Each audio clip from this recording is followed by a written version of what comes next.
સુરતમાં રખડતા શ્વાનના વધતા આતંક અને નાના બાળકો પરના વારંવારના હુમલાની ગંભીર ઘટનાઓએ શિક્ષણ વિભાગને જાગૃત કર્યું છે।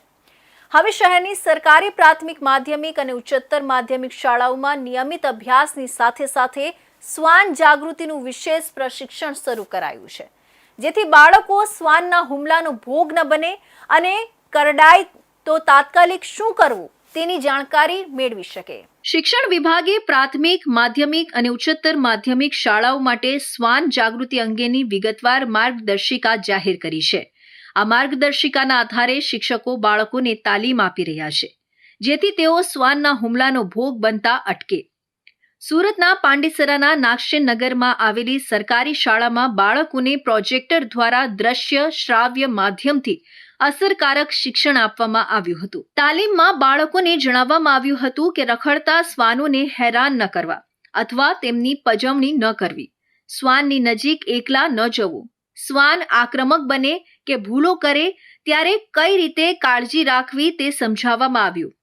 સાથે શ્વાન કરડે તો તાત્કાલિક કઈ રીતે પ્રાથમિક સારવાર અને તબીબી સહાય મેળવવી તે અંગે માર્ગદર્શન આપવામાં આવ્યું હતું। જો આજના દિવસોમાં આવું થઈ રહ્યું છે, રખડતા શ્વાનનો આતંક વધારે વધી ગયેલું છે અને જે નાના બાળકો હોય છે એ એમની સાથે મસ્તી વધારે કરતા હોય છે, જેના લીધે પ્રોબ્લેમ શું થાય છે કે એમને કરડી લે છે અથવા કાટી લે છે।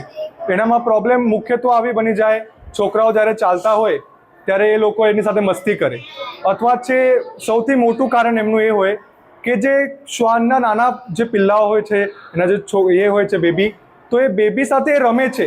હવે શ્વાન માટે તો એની બેબી એટલે માતા, તો એ ત્યારે એમને કરડી લે છે।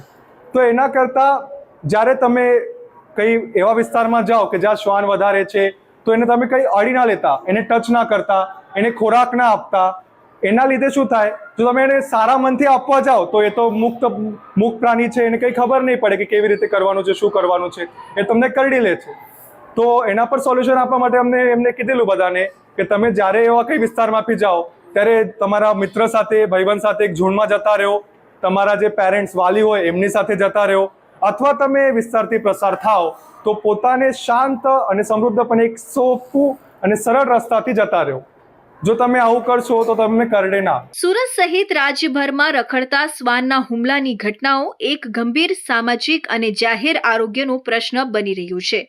ખાસ કરીને નાના બાળકો પરના હુમલાના બનાવો વધતા તેમને આ પ્રકારનું પ્રશિક્ષણ આપવું સમયની માંગ અને આવશ્યક બન્યું છે। આ તાલીમ દ્વારા બાળકોને સુરક્ષિત રહેવા અને શ્વાન પ્રત્યે સમજણ કેળવવામાં મદદ મળશે।